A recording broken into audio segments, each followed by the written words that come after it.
Taong 1975, isang lalaking sanggol ang isinilang sa Hazard, Perry County, Kentucky. Ngunit sa halip na tuwa, nabalot ng gulat, pangamba at pagtataka ang bawat matang nakakita sa itsura ng sanggol na si Benji. Ang balat ni Benji ay may kakaibang kulay. Ang kanyang buong balat mula ulo hanggang paa ay kulay asul o purple. Lubos na nabahala ang mga doktor sa kalagayan ng sanggol, kaya upang iligtas ang kanyang buhay ay agad silang tumawag ng ambulansya at inilipat siya sa mas malaking ospital sa University of Kentucky Medical Center. 2 araw matapos ang mga pagsusuri na ginawa sa panibagong ospital ay nanatili pa ring palaisipan sa mga doktor kung ano ang totoong sanhi ng kondisyon ng sanggol. Habang naghahanda na sila para sa posibleng pagsalin ng dugo, nagtanong ang lola ni Benji sa mga doktor. Isang tanong na naging susi upang matuklasan ang totoong kondisyon ng sanggol. Tinanong niya ang mga doktor kung narinig ba nila ang kwento tungkol sa Blue Fugates ng Kentucky.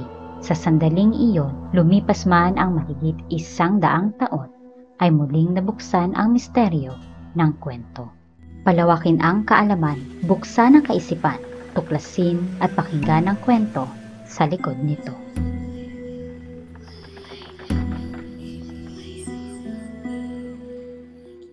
Si Martin Fugate ay isang ulilang French na lumipat sa Maryland, United States.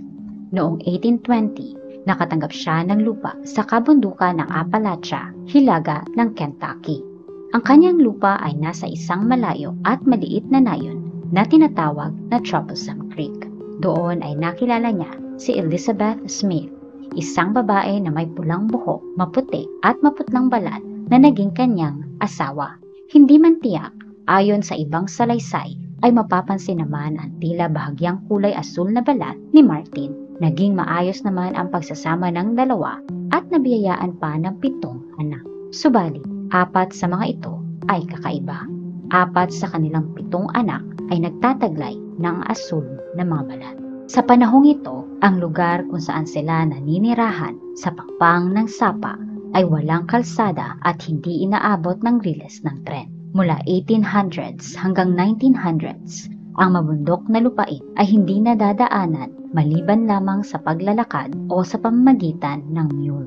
Mahirap itong puntahan at mahirap din itong lisanin. Kaya naman nanatili ang komunidad na kakaunti at nakahiwalay sa mas maraming tao. Dala ng sitwasyon, dito na rin bumuo ang mga anak ni Martin at Elizabeth ng kanilang pamilya.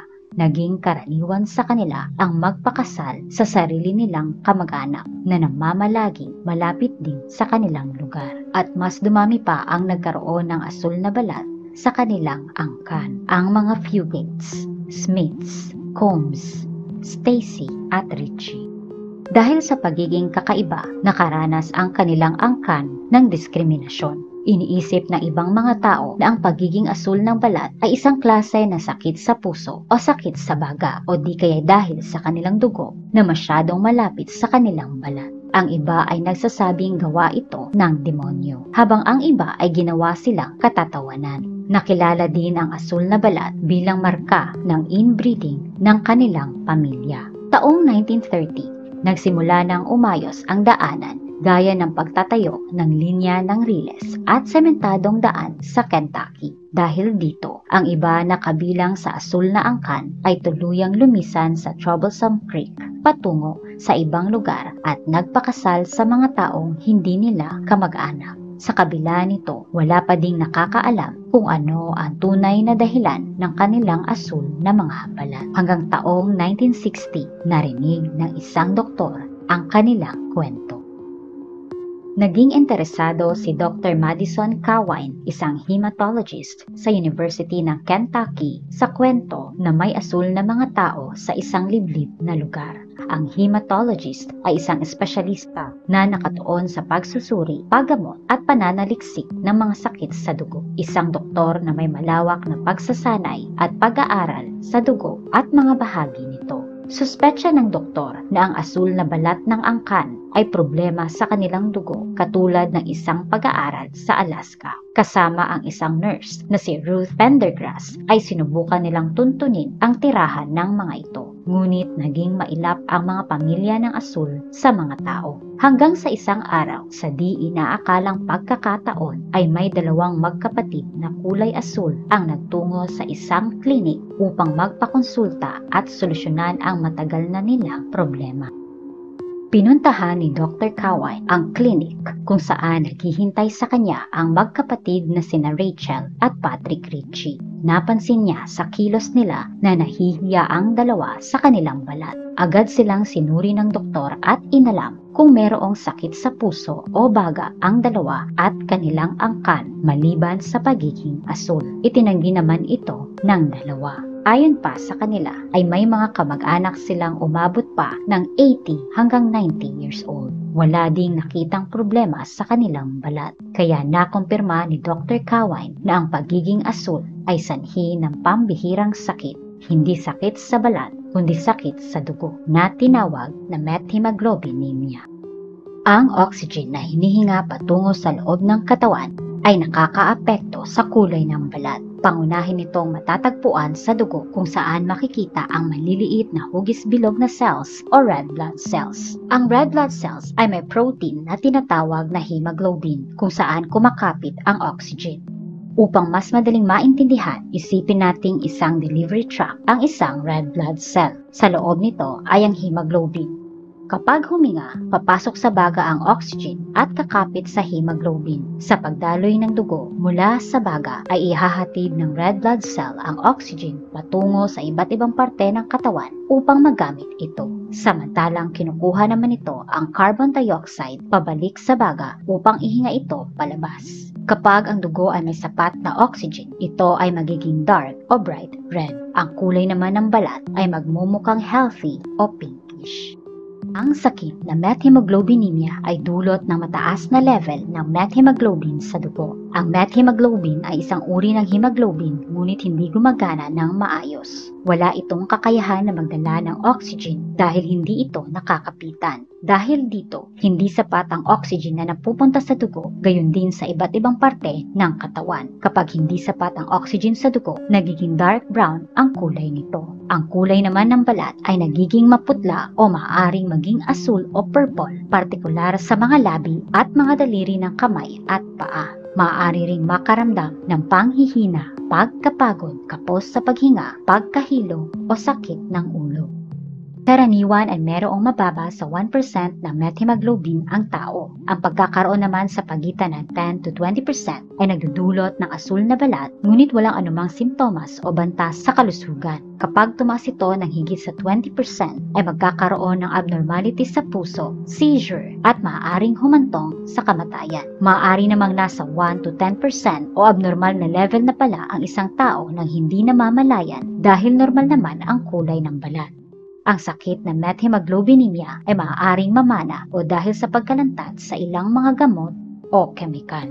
Bagamat na mamana, ay kinakailangan namang parehong meron nito ang dalawang magulang upang magkaroon ng asul na balat sa magiging anak. Sa kaso ng unang henerasyon ng Fugates, ang mag-asawang Martin at Elizabeth ay di inaasahang parehong nagtataglay ng sakit na ito kaya naipasa nila ito sa kanilang mga anak. At dahil sa inbreeding ng kanilang pamilya ay mas lumaki pa ang tsansa na maipasa ang sakit na ito at dumami ang asul na tao sa kanilang angkan. Nang makumpirma ni Dr. Kawai ang tunay na sakit ng dalawang magkapatid, sunod niyang tinukoy kung ano ang rason ng sakit. Nalaman niyang ang sakit na methemoglobinemia ay dulot ng kulang na enzyme o special protein sa katawan ng dalawa. Ang enzyme diaphorase ay karaniwang ibinabalik ang methemoglobin sa pagiging hemoglobin. Gamit ang mga medikal na mga pag-aaral ay nalaman ng doktor kung ano ang maaaring gamitin na kapalit ng enzyme. Ito ay ang methylene blue dye. Agad siyang nagtungo sa tirahan ng Ritchie. Nagtataka man kung bakit asul na likido ang gagamitin sa asul na balat, nagtiwala pa rin ang dalawang magkapatid. Ininject ni Dr. Kawai ang 100 mg ng methylene blue dye sa dalawang magkapatid. Makalipas ang ilang minuto sa unang pagkakataon ng kanilang buhay, ay nagbago ang kanilang kulay at naging normal ang kanilang balat. Lubos ang kagalakan ng dalawa dahil sa loob ng mahabang panahon ay natuklasan din sa wakas ang solusyon sa kanilang problema. Subalit, hindi permanenteng nawala ang pagiging asul. Kinakailangan pa rin na uminom ng methylene blue pill kada araw upang maging normal ang kulay ng kanilang balat. Ang pag-aaral na ginawa ni Dr. Kawine tungkol sa kaso ng dalawang asul na magkapatid na Richie ay inilathala taong 1964. Sa paglipas ng mga taon ay unti-unti ring naging progresibo ang mga daanan. Mas nagkaroon ng tsansa ang mga tao na umalis o pumunta sa ibang mga lugar, kaya bumaba din ang mga kaso ng inbreeding. Dahil dito, mas kumonte ang isinisilang na asul ang balat. Ang iba naman ay patuloy na umiinom ng blue pill at naging normal na ang pamumuhay. Nakilala lang muli sa publiko ang asul na balat nang isinilang ang blue baby na nagngangalang Benjamin Stacy o Benji taong 1975. Ayon sa pamilya ni Benji, ang kanyang great-grandmother sa side ng kanyang ama na si Luna Fugate ay tinawag na bluest woman ng pamilya. Makalipas ang ilang buwan ay unti-unti namang nawala ang asul na balat ni Benji. Isang senyales na sa isang magulang lang niya ito namana. Tuluyan siyang naging mukhang normal nang siya ay maging 7 taong gulang. Bagamat nagiging asul ang kanyang labi at dulo ng mga daliri sa tuwing siya ay nilalangin o nagagalit. At ito ay isa sa mga kwento ng science.